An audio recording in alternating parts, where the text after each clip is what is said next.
Logical discrepancy নিয়ে supreme কোর্টে জোর ধাক্কা নির্বাচন কমিশনের। প্রকাশ করতে হবে 1,36,00,000 লজিক্যাল ডিসক্রিপেন্সির তালিকা। 3 দিনের মধ্যে তালিকা দিতে হবে পঞ্চায়েত ওয়ার্ড বিডিও অফিসে। এসআইআর শুনানিতে মান্যতা দিতে হবে মাধ্যমিকের অ্যাডমিট কার্ডকেও। এসআইআর শুনানিতে ভোটার নিয়ে যেতে পারবেন প্রতিনিধি, ভোটার চাইলে প্রতিনিধি হতে পারবেন বিএলও। এসআইআর নিয়ে মামলায় নির্বাচন কমিশনকে জানিয়ে দিল সুপ্রিম কোর্ট। শুনানি নিয়ে রাজ্য সরকারকেও কড়া বার্তা সুপ্রিম কোর্টে। নির্বাচন কমিশনকে পর্যাপ্ত সংখ্যায় কর্মী দিতে হবে রাজ্য সরকারকে। শুনানির সময় আইন শৃঙ্খলা রক্ষার দায়িত্ব রাজ্য পুলিশের ডিজি।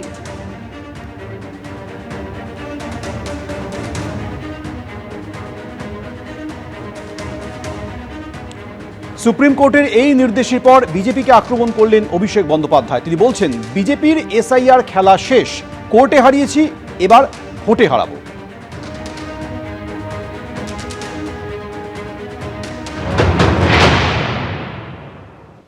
বিজেপির এসআইআর এর খেলা শেষ।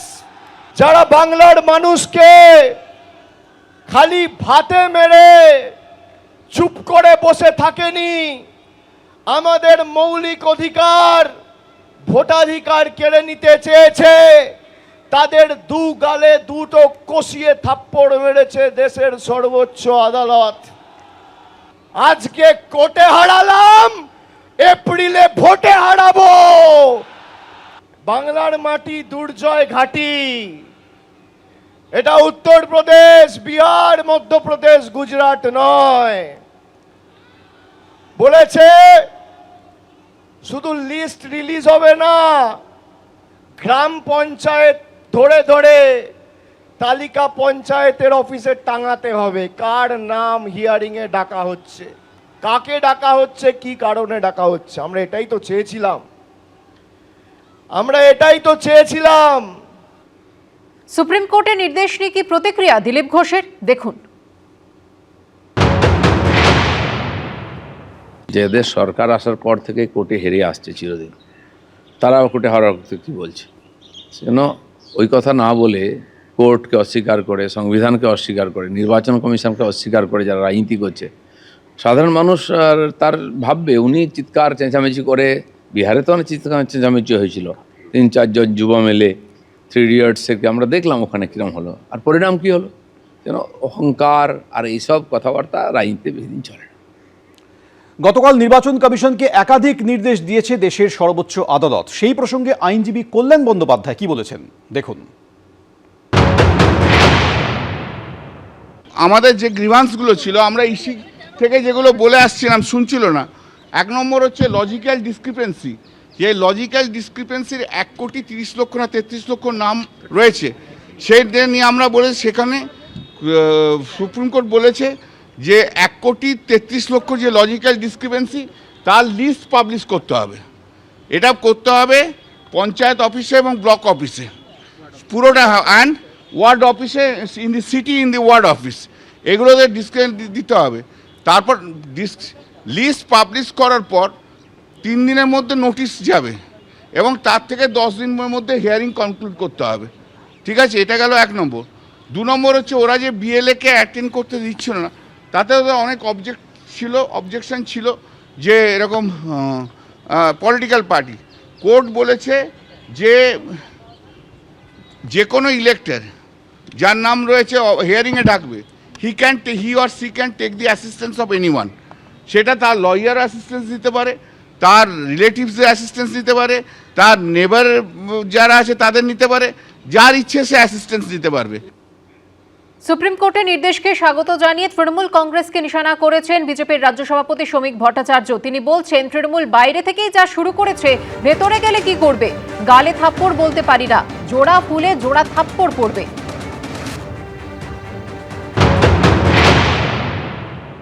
সুপ্রিম কোর্টে যেটা প্রতিষ্ঠা পেয়েছে, এটা দেখা যাচ্ছে এক পিতার 100 ছেলে মেয়ে।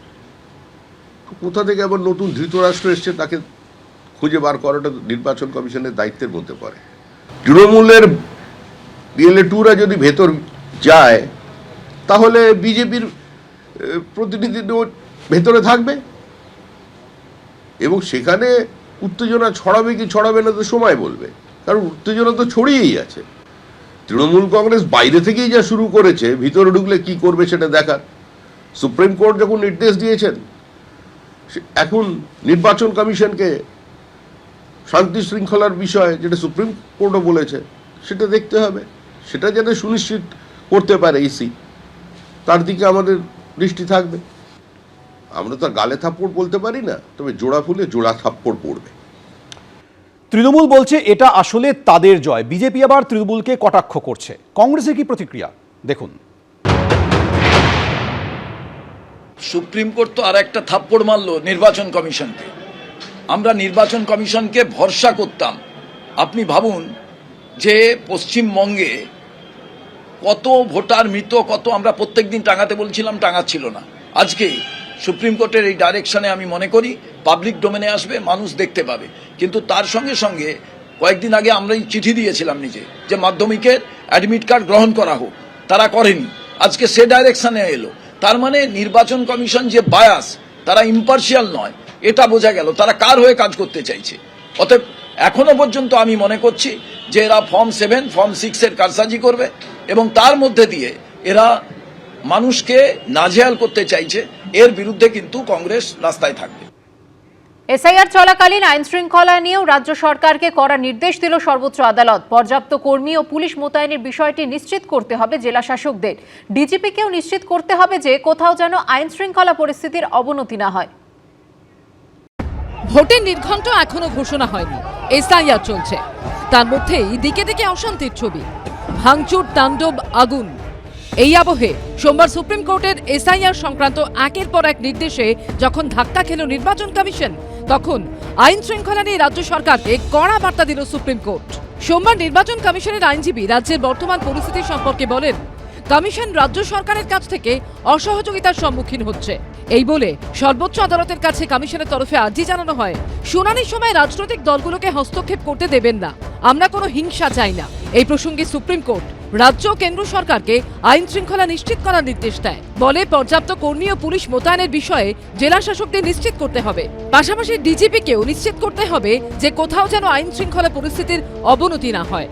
এখন পর্যন্ত যা পরিস্থিতি আছে, তাহলে আইন শৃঙ্খলা ঠিক না থাকারই কথা। এখানে প্রত্যেকের নিরাপত্তা দেওয়া এবং পুরো প্রক্রিয়াটাকে শান্তিপূর্ণ করা, মানুষকে ভয়মুক্ত করা, এটার দায়িত্ব কিন্তু নির্বাচন কমিশনকে নিতে হবে। পশ্চিমবাংলার আইন শৃঙ্খলার পরিস্থিতি যে কত খারাপ তা আজকে খালি এসআইআরকে কেন্দ্র করে কিছু গন্ডগোল বলেন না, গত 10 বছর ধরে 12 বছর ধরে আমরা একাধিক ক্ষেত্রে আমরা দেখেছি। আমাদের মানে আদালতের কাছে বা সুপ্রিম কোর্টের কাছেও আশা আছে যে আইন শৃঙ্খলা জনিত বিষয়গুলো যখন সুপ্রিম কোর্ট অবধি পৌঁছচ্ছে, তখন সুপ্রিম কোর্টও যদি কিছু কার্যকরী এমন পদক্ষেপ নেন যাতে কিনা পশ্চিমবাংলার পুলিশ অ্যাডমিনিস্ট্রেশন থেকে শুরু করে সরকার একটুখানি নড়ে চড়ে বসে। অনারেবল সুপ্রিম কোর্ট জানেন যে এখানে আইন শৃঙ্খলা সবসময় তাকে ভালো রাখার যা যা প্রক্রিয়া করার দরকার সেটা হয়। ডিজিকে বলতেই পারেন যে দেখবে এতটা বলেছে 10 দিনের মধ্যে এই কাজটা করতে, ফলে ডিজিকে সে নির্দেশ দিতেই পারে অনারেবল সুপ্রিম কোর্ট।